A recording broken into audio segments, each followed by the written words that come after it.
छत्रपती संभाजीनगरमधील फुलंब्री हुंड्यासाठी विवाहितेचा छळ करण्यात आला। लोकशाही मराठीच्या दणक्यामुळे महिलेवर अत्याचार करणाऱ्या 7 जणांवर गुन्हा दाखल करण्यात आला। या प्रकरणी पती अजीम शेखसह 2 नंदांवरही गुन्हा दाखल करण्यात आला आहे। विवाहितेला घरात डांबून दोरीने बांधून चटके दिल्याची संतापजनक घटना समोर आली आहे। या छळ प्रकरणात वेळ पडली तर कलम वाढवले जातील।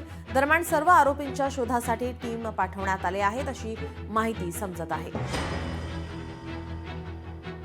दरम्यान अत्याचार होत असतील तर मुलींनी आणि महिलांनी धाडस करावं असा सल्ला पोलीस अधीक्षक विनय राठोड यांनी दिला आहे। फिर्यादीच्या सांगण्यानुसार बीएनएस कायद्याच्या कलम 85, 127(1), 118(1), 115, 351(1), 351(3), त्याचबरोबर 189(1), 191(2) आणि 190 या कलमांप्रमाणे गुन्हा दाखल करण्यात आलेला आहे।